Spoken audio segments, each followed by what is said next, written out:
అల్లూరు జిల్లా రంపచోడవరం ఏరియా ఆసుపత్రి ముందు మావోయిస్టుల కుటుంబ సభ్యులు ఆందోళన చేపట్టారు. నిన్న జరిగిన ఎన్కౌంటర్ కు సంబంధించిన దృశ్యాలు విడుదల చేయకపోవడంతో కుటుంబ సభ్యులు అనుమానం వ్యక్తం చేస్తున్నారు. పోలీసుల ముందుగా మావోయిస్టులను పట్టుకొని చిత్రహింసలు పెట్టి చంపారని కుటుంబ సభ్యులు ఆరోపిస్తున్నారు. వెంటనే మృతదేహాలను తమకు అప్పగించాలని వారు డిమాండ్ చేశారు. దీనిపై డీఎస్పీ సాయి ప్రశాంత్ స్పందించారు. మావోయిస్టు కుటుంబ సభ్యుల వాదనలు అవాస్తవమని ఆయన అన్నారు. మృతదేహాల శవ పంచనామా అనంతరం కుటుంబ సభ్యులకు అప్పగిస్తామని డీఎస్పీ సాయి ప్రశాంత్ తెలిపారు. తెలిసింది కూడా ఏంటంటే నియర్ బై జరిగింది, దగ్గరలో జరిగింది, గంటలో తీసుకురాగలుగుతారు. దినాలు గడిపేస్తున్నారు మీరు, రోజులు పోతున్నాయి సార్. పడిపోతుంది సార్. రేపు నిన్నటి నుంచి ఎన్కౌంటర్ అయిందని చెప్పినప్పటి నుంచి మేము వరంగల్ నుంచి బయలుదేరి వచ్చి ఇక్కడ రాత్రి 11 గంటల నుంచి శవాలని చూడడం కోసమని మా కుటుంబ సభ్యులందరం కూడా ఎదురు చూస్తున్నాము. మాతో పాటుగా అరుణకు సంబంధించినటువంటి కుటుంబ సభ్యులు కూడా వాళ్ళందరూ కూడా వచ్చి మొదటి నుంచి ఇక్కడ వెయిట్ చేస్తున్నాము. ఇప్పటి వరకు మాకు శవాల్ని చూపెట్టడం లేదు. కనీసం చనిపోయిన వాళ్ళే అని నిర్ధారించుకోవడం కోసం ఇప్పటి వరకు ఎలాంటి ఫోటోలు కూడా, డెడ్ బాడీకి సంబంధించినటువంటి ఫోటోలు కూడా ఇంతవరకు ఎక్కడ కూడా రిలీజ్ చేయలేదు. కనీసం మేము శవాల్ని చూసి కానీ ఐడెంటిఫై చేస్తామని నిన్న రాత్రి నుంచి కూడా మేము వేడుకుంటున్నాం. అయినా కూడా ఇప్పటివరకు కనీసం శవాలు చూడడానికి కూడా మాకు అనుమతి ఇవ్వడం లేదు. ఇప్పటిదాకా పొద్దుటి నుంచి ఎవరైనా అధికారులు వచ్చేది ఉందని, తర్వాత లేకపోతే ఎంఆర్ఓ గారు లేరని ఇంకో రకంగా ఇప్పటిదాకా ఆపుతూ బయటనే మమ్మల్ని హాస్పిటల్ దాకా కూడా రాకుండా ఆపడానికి ప్రయత్నం చేశారు. ఇప్పుడు మేము హాస్పిటల్ దాకా చేరుకున్నాం, కానీ కనీసం శవాలు చూపించడానికి ఏమాత్రం కూడా మాకు అవకాశం ఇవ్వడం లేదు. మేము మరి నిన్న పొద్దున ఎన్కౌంటర్ అయిందని చెప్పినప్పటి నుంచి 24 గంటలు దాటింది ఇప్పటి వరకు. మరి అసలు శవాలు ఇక్కడికి హాస్పిటల్ కూడా వచ్చినాయా రాలేదా, ఎందుకంటే మీడియా వాళ్ళకు కూడా ఇప్పటి వరకు అనుమతి ఇవ్వలేదు అనేది మీడియా మిత్రుల ద్వారా తెలుస్తున్నది. కనీసం ఒక విజువల్ కూడా, డెడ్ బాడీస్ ఇక్కడికి వచ్చాడు ఒక విజువల్ కూడా మీడియా వాళ్ళ దగ్గర కూడా ఎవరి దగ్గర కనీసం దొరకడం లేదు. అంటే వీడియోస్ కానీ విజువల్స్ కానీ ఏవి కూడా ఇప్పటి వరకు లేదు, కనిపించడం లేదు. అసలు డెడ్ బాడీస్ ఇక్కడికి వచ్చినాయా రాలేదా అనేది కూడా అనుమానంగా ఉన్న పరిస్థితి ఉన్నది. నా పేరు ఝాన్సీ అండి. ఎన్కౌంటర్ లో చనిపోయారని చెప్తున్న అరుణకి నేను చెల్లెలను అవుతాను. మాది విశాఖపట్నం జిల్లా పెందుర్తి మండలం అండి. మాకు నిన్న తెల్లవారుజామున టీవీలో న్యూస్ ద్వారా మాకు తెలిసింది. అయితే మేము చాలా విధాలుగా ఎన్నో సార్లు ఎన్కౌంటర్ జరిగినప్పుడు కూడా తను ఉంది అని చెప్పేసి ఒక అనుమానం అనేది తీసుకొచ్చి చెప్పేవాళ్ళు. అయితే ఇది ఎంతవరకు వాస్తవం అని చెప్పేసి మేము చాలా రకాలుగా ప్రయత్నించినా గానీ మాకు అఫీషియల్ గా నిన్న రాత్రి వరకు కూడా ఇన్ఫర్మేషన్ ఇవ్వలేదు. మాకు ఎన్కౌంటర్ ఎప్పుడు జరిగింది అనేది కూడా అసలు స్పష్టత లేదు. ఎక్కడ జరిగింది, స్పాట్ ఎక్కడ న్యూస్ లో కూడా ఎక్కడ రాలేదు. ఒకప్పుడు ఎక్కడ జరుగుతుందో ఎన్కౌంటర్ అనేది కనీసం పత్రికల్లో ఆ స్పాట్ ని చూపించేవారు. చనిపోయిన శవాల్ని చనిపోయిన వెంటనే మీకు ఎన్కౌంటర్ లో వాళ్ళు చనిపోగానే ఫొటోస్ తీసి పెట్టేవాళ్ళు. కానీ ఇప్పుడు ఏవి కూడా పాటించట్లేదు. అంటే ఏం చేసినా మమ్మల్ని అడిగే వాళ్ళు లేరు అని చెప్పేసి వాళ్ళు నిరంకుశత్వంగా ప్రవర్తిస్తున్నారు. ఇప్పుడు మాకు అనుమానం ఏంటంటే, మేము వచ్చి తెల్లవారుజాము 5 గంటల కల్లా ఇక్కడికి వచ్చాం. వచ్చిన కాడి నుంచి కూడా కనీసం మనుషుల్ని చూపించలేదు. మాకు ఎలా ఉన్నారో వాళ్ళు అనేది చూపించలేదు. ఎందుకు చూపించట్లేదు అనేది మాకు క్లియర్ గా అర్థమవుతుంది. వాళ్ళ మీద గాయాలు ఉన్నాయి. ఆ గాయాలు ఉన్నాయి కాబట్టి అవి చూపిస్తే మేము దాన్ని బయట పెడతామనే దాంతో వీళ్ళు ఈ విధంగా చేస్తున్నారు అనేది మాకు స్పష్టమవుతుంది. నేను ఒక ఉపాధ్యాయుడినండి. నా పేరు లక్ష్మణరావు. మాది పెందుర్తి కరకవానిపాలెం విలేజ్. నిన్న మధ్యాహ్నం మేము స్క్రోలింగ్ లో చూసుకున్నట్లయితే టీవీ ఛానల్స్ లోను, వార్తా పత్రికల్లోనూ ఇట్లా అరుణ అలాగే గణేష్ అనే వాళ్ళు ఎన్కౌంటర్ లో మరణించారు అని చెప్పేసి చేసిన తర్వాత మేము లోకల్ పోలీస్ అప్రోచ్ చేస్తే మాకు ఎటువంటి ఇన్ఫర్మేషన్ లేదు అన్నారు. ఇక్కడ రంపచోడవరం సిఐతో నేను కాంటాక్ట్ చేసి మాట్లాడితే, లేదండి జరిగింది అంటే మాకు తెలియదు, ఇంకా ఐడెంటిఫై చేయాలి, ఎన్కౌంటర్ ఏదో జరిగింది మాకు తెలియదు వాళ్ళని మరి అయ్యా పేపర్లో ఫోటోలు వచ్చాయి. ఎన్కౌంటర్ జరిగిన ఫోటోలు ఇంత పూర్వం ఏంటంటే కాల్ చేసినప్పుడు ఆ యూనిఫారాలతో ఉన్నప్పుడు ఆ ఫొటోస్ వచ్చేవి. పక్కన గన్ పెట్టి ఏదో చేసేవారు అప్పట్లో. ఇప్పుడు అది కూడా కాకుండా మామూలు పాత ఫోటో ఏవో పెట్టేసి ఎన్కౌంటర్ జరిగింది అని అంటున్నారు. నా ముందు మాట్లాడిన మిత్రుడు చెప్పిన దాని ప్రకారం నేను నమ్ముతున్నాను ఏంటంటే, వీళ్ళని దాదాపుగా ఒక వారం 10 రోజుల ముందే ఎక్కడో ఇన్ఫర్మర్స్ ద్వారా పట్టుకొని చిత్రహింసలు పెట్టి రక్తానికి రక్తం కక్కించి మాంసానికి మాంసం చేసి కోతలు కోసి అనేక విధాల చిత్రహింసలు చేసేవారు. కాబట్టే మాకు ఇంతవరకు కూడా మేము తెల్లవారుజామున వచ్చి ఉన్నాము ఇక్కడికి.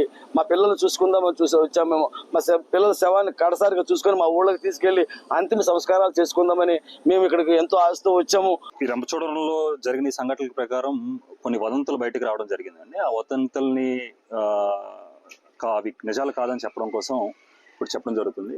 ఒకటి, ఫ్యామిలీ మెంబర్స్ కి ఇంటిమేట్ చేయలేదని చెప్పేసి కొన్ని మీడియా గ్రూప్స్ లో వచ్చింది. అది ఎట్టి పరిస్థితుల్లో 100% నిజం కాదు. అది ఫేక్ న్యూస్. ఎందుకంటే ఫ్యామిలీ మెంబర్స్కి డ్యూలీ ఇంటిమేట్ చేసాము. అఫీషియల్గా ఎలా అయితే యాజ్ పర్ ప్రోటోకాల్ ఎలా ఇంటిమేట్ చేయాలో అట్లా ఫ్యామిలీ మెంబర్స్కి ఇంటిమేట్ చేయడం జరిగింది. అండ్ రెండోది ఏంటంటే ఫ్యామిలీ మెంబర్స్కి బాడీస్ని చూపించట్లేదు అన్న ఒక వదంతి కూడా వచ్చింది. అది కూడా రాంగ్ అండి, అది కూడా ఫేక్. ఎందుకంటే ఫ్యామిలీ మెంబర్స్ అందరినీ కూడా ఎవరైతే ఉన్నారో ఉన్న ఫ్యామిలీ మెంబర్స్ని లోపలికి తీసుకువెళ్ళి పర్టికులర్ బాడీస్ ఏవైతే ఉన్నాయో ఆ బాడీస్ని కూడా చూపించడం జరిగింది ఫ్యామిలీ మెంబర్స్కి. సో వాళ్ళు కూడా ఫ్యామిలీ మెంబర్స్ ఎవరైతే రక్త సంబంధికులు ఎవరైతే ఉన్నారో వాళ్ళు వచ్చారు, బాడీస్ని కూడా చూశారు. సో అది కూడా ఒక రూమర్ అని చెప్పడం జరుగుతుంది. అండ్ అపార్ట్ ఫ్రమ్ దట్ ఇప్పుడు ఏదైతే ఫర్దర్ ప్రొసీజర్ ఉందో ప్రొసీజర్ అంతా కూడా కంప్లీట్ చేసి ఈ బాడీస్ని గౌరవప్రదంగా వాళ్ళ ఫ్యామిలీస్కి అందజేయడం జరుగుతుంది. ఆ ప్రొసీజర్కి ఎంత టైం అయితే పడుతుందో అంత టైం తీసుకుంటామండి, ఎందుకంటే ప్రొఫెషనల్గా జరగాల్సిన ప్రొసీజర్ కాబట్టి టైం పడుతుంది. ఆ టైం అయిపోయిన తర్వాత మేము బాడీస్ని గౌరవప్రదంగా ఫ్యామిలీస్కి అందజేస్తాం. సో అయితే ఇందులో టైం ఎంత అనేది ఎగ్జాక్ట్లీ మేము చెప్పలేము, ఎందుకంటే కొంత పోలీస్ వారి చేతులు ఉంటుంది, కొంత రెవెన్యూ, కొంత డాక్టర్స్ చేయాల్సినంతా ఉంటుంది. కాబట్టి యాజ్ సూన్ యాజ్ పాసిబుల్ బాడీస్ని అనేవి ఆ ఫ్యామిలీస్కి ఇవ్వడం జరుగుతుంది. ఫ్యామిలీస్కి ఇచ్చి గౌరవప్రదంగా అందజేయడం జరుగుతుంది. ఇప్పుడు ఇద్దరు తాలూకా ఫ్యామిలీ మెంబర్స్ అయితే ఆల్రెడీ వచ్చారండి. సో ఇంకొకరు ఆన్ ద వేలో ఉన్నారు. సో వాళ్ళు కూడా ఇప్పుడు వస్తారు. వాళ్ళు కూడా సేమ్ ప్రొసీజర్, అందరికీ ఒకే ప్రొసీజర్ ఉంటుంది. వాళ్ళు కూడా ఇంటిమేట్ చేస్తాం. వాళ్ళు రావడం కొంచెం లేట్ అయింది, ఛత్తీస్గఢ్ నుంచి రావడం కాబట్టి అప్పగించేస్తాం. ఖచ్చితంగా కుటుంబ సభ్యులకి అయితే మాత్రం మృతదేహాలను అప్పగిస్తాం. రంపచోడవరం ఆసుపత్రి ముందు అయితే మావోయిస్టుల కుటుంబ సభ్యులైతే ఆందోళన చేస్తున్నారు. ఇక దీని గురించి మరింత సమాచారం మా కరెస్పాండెంట్ శ్రీరామ్మూర్తి అందిస్తారు. శ్రీరామ్మూర్తి, చెప్పండి, ప్రస్తుతం మరి వాళ్ళు ఆందోళన చేస్తున్న నేపథ్యంలో పరిస్థితి అక్కడ ఎలా ఉంది? ఇప్పుడంతా ఓకేనా? ఏంటి, ఏం జరుగుతోంది?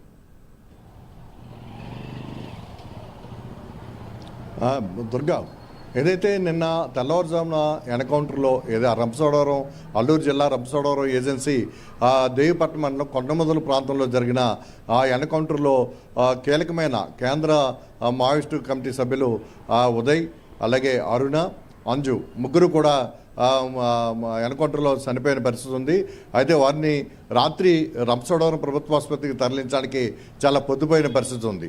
అయితే ఈలోగా కుటుంబ సభ్యులందరూ కూడా రంపచోడవరం ఆసుపత్రికి చేరుకున్నారు. ఈరోజు రంపచోడవరం ఆసుపత్రి వద్ద ఉదయం నుంచి కూడా వారు వారి ఎవరైతే మృతులు ఉన్నారో వారిని బాడీని చూసేందుకు వారు నిరీక్షించినప్పటికి కూడా తమకు అనుమతించట్లేదని చెప్పేసి పోలీసులు తమను అనుమతించాలని చెప్పి డిమాండ్ చేస్తూ ఆసుపత్రి వద్ద ధర్నా కూడా దిగారు, ఆందోళన కూడా దిగారు. అయితే ఆ పోలీసులు ఏదైతే రంపచోడవరం డిఎస్పీ సాయి ప్రతాప్ వారి ఆందోళనని, ఆవేదనని అర్థం చేసుకుని ఒక్కొక్కరిగా ఆసుపత్రిలో వారి మావోయిస్టులు ఎవరైతే ఉదయ్, అరుణ, అంజు వీరి బంధువుల్ని ఒక్కొక్కరిని అనుమతించి వారు కాదా అవునా నిర్ధారించమని కూడా చెప్పిన పరిస్థితి ఉంది. అయితే వారు ఇప్పుడే అన్నీ కూడా చూసుకున్నారు, బంధువులందరూ కూడా చూసుకున్నారు. ఎందుకంటే అరుణ తండ్రి లక్ష్మణరావు అలాగే సోదరి కూడా ఇక్కడికి చేరుకున్నారు. అరుణ అలాగే ఏదైతే మన ఎవరైతే ఉదయ్ తండ్రి కూడా ఇక్కడికి వచ్చిన సోదరుడు అశోక్ కూడా ఇక్కడికి వచ్చిన పరిస్థితి ఉంది. అయితే ఈ మొత్తం ఈ బంధువులు అయితే ఏదైతే ముందుగానే తీసుకెళ్ళి ఈ మావోయిస్టులు ముందుగానే పోలీసులు తీసుకెళ్ళి వీళ్ళు ముగ్గురిని కూడా ముందు కాల్ చంపేయని చెప్పేసి ఆరోపించిన పరిస్థితి ఉంది. ముందుగా ఇప్పటివరకు కూడా అంటే 24 గంటలు గడిచే వరకు కూడా వారి బంధువులు చూసేందుకు అనుమతించబడడం పట్ల వారు ఆందోళన కూడా వ్యక్తం చేశారు. కనీసం వారి ఫోటోలు ఎట్లా ఉన్నాయి, ఏంటి, సంఘటన స్థలంలో ఏదో కూడా చూపించలేదని చెప్పేసి కూడా వారు ఆవేదన వ్యక్తం చేశారు. ఈ నేపథ్యంలో రంపచోడవరం డిఎస్పీ సాయి ప్రతాప్ ఇక్కడ మీడియా సమావేశం నిర్వహించి వారు ఆరోపణలో వాస్తవం లేదు, ఎదురు కాల్పుల్లో మృతి చెందారు, వారిని ఆసుపత్రికి రాత్రి తరలించేటప్పటికి చాలా మారుమూల ప్రాంతం కావడంతో తరలించేటప్పటికి సమయం పట్టిందని చెప్పేసి సాయి ప్రతాప్ డిఎస్పీ వివరిస్తున్న పరిస్థితి ఉంది. అయితే వారు బంధువుల్ని అనుమతించాం, చనిపోయిన ఉదయ్, అరుణ్, అంజుల్ని నిర్ధారించమని చెప్పాం, వారు చూసుకునే అవకాశం కల్పించాం. ఏదైతే మృతదేహాలకి ఇక్కడ శవపరీక్ష అయినంతరం ఒక గౌరవప్రదంగానే కుటుంబ సభ్యులకి ఈ మృతదేహాన్ని అప్పగిస్తామని చెప్పి కూడా డిఎస్పీ సాయి ప్రతాప్ చెప్పిన పరిస్థితి ఉంది. ఏదైనా కొంత ఉద్రిక్త వాతావరణ పరిస్థితి ఈ రంపచోడవరం ఆసుపత్రి దగ్గర ఏర్పడింది. అయితే ఆ బంధువులందరూ కూడా చనిపోయిన ఉదయ్, అరుణ, అంజు మృతదేహాలను చూసిన తర్వాత ఇప్పుడు పోస్ట్ మార్టంకి అనుమతించారు. పోస్ట్ మార్టం జరిగిన తర్వాత ఎంత లేట్ అయినా సరే సాంకేతిక పరంగా ఉన్న అంశాలన్నీ కూడా దృష్టిలో పెట్టుకుని పోస్ట్ మార్టం నిర్వహించిన తర్వాత ఆ బంధువులకి మృతదేహాలను అప్పగిస్తాం, గౌరవప్రదంగానే చూస్తామని చెప్పేసి ఓవైపు డిఎస్పీ సాయి ప్రతాప్ చెప్పిన పరిస్థితి. మరోవైపు తమకి ఎలాంటి సమాచారం లేకుండానే ఇంత మమ్మల్ని నిరీక్షించారు, కనీసం వారిని చూసే అవకాశం కూడా ఇవ్వలేదని చెప్పి ఈ బంధువులందరూ ఆందోళన వ్యక్తం చేసిన పరిస్థితి. ఏదైనా ప్రస్తుతం అయితే పరిస్థితి ఇక్కడ సొంతమణిగింది. మరి కాసేపట్లో వీరికి శవపరీక్ష ప్రారంభం కాబోతుంది. పోస్ట్ మార్టం అనంతరం మృతదేహాల్ని వారి బంధువులకి అప్పగించడానికి ఇక్కడ పోలీసులు ఏర్పాట్లు చేసిన పరిస్థితి కనిపిస్తుంది. Durga. Right, thank you Sriramamurthy.